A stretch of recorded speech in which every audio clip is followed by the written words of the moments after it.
Personally, I have experienced being a winner and fallen from grace to becoming the loser I am today. That said, I am not terribly depressed about it. This is sometimes part of life, and it has happened to many successful people as well. For example, inventor Nikola Tesla died alone in a hotel room, but that doesn't take away from all the amazing things he did. Basically, I think the first thing we should do to cope with being a loser is realizing the truth about this world. The fact is that most people, and indeed animals, are losers on some level if you really think about it. Extinction is the rule in the animal kingdom, as over 99% of all species that have existed have gone extinct. In a lion pride or a gorilla troop, there is usually just one leader who gets all the females. Of course, human society is a bit more egalitarian, but most people are actually not that exceptional in the grand scheme of things. That's not to say they are irrelevant, but very few people are so successful that they will be remembered 100 or 200 years after their death. Also,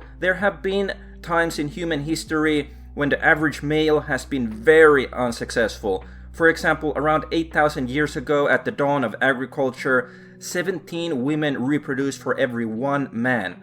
There were a lot of inkwells back then, basically. Then it's also important to note that even when we have all our needs and desires met, it is likely we will eventually encounter a painless state of boredom. This is why a lot of rich and famous people spiral into self-destructive behaviors such as drug addictions and degeneracy, and may even self-terminate despite their success. Another thing to realize is the lack of free will and a somewhat deterministic world. This world is not completely predictable and orderly, but it is also not completely random and chaotic. It's something in between these two extremes. But there are many things out of our control that determine how successful we are and can become, such as when and where we are born, our genetics, our parents, our upbringing, and life experiences imposed on us by reality. These things impact our outcomes in life much more than any so-called free will choices we make. Some people are just born to fail and it's not their fault, while others are born to succeed.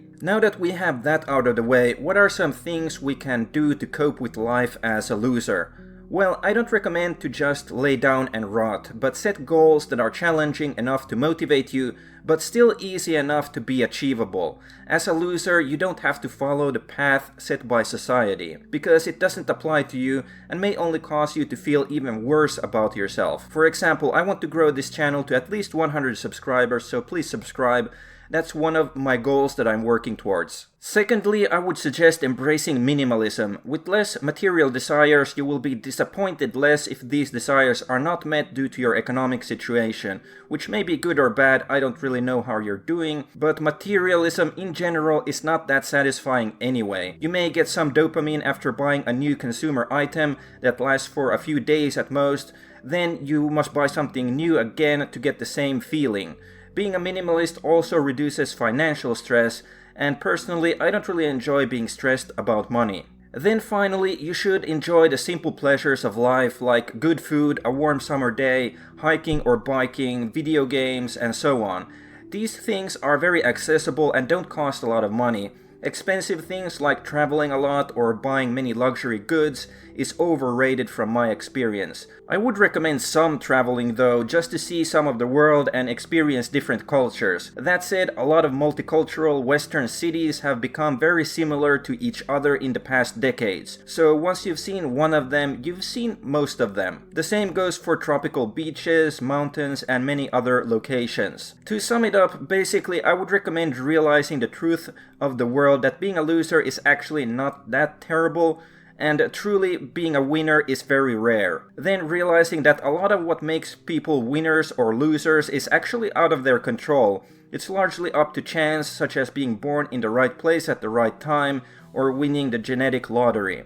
Also, even if you get everything you want, you will still probably not be permanently satisfied. Setting up challenging yet achievable goals for yourself can help to keep you going. These goals don't have to be aligned with society's expectations. As a loser, you don't really need to follow that path. Then also embrace minimalism to reduce disappointments and financial stress. There is no reason to flaunt your wealth for social approval as a loser. Enjoy simple pleasures and live a generally comfy life with occasional luxuries to spice things up.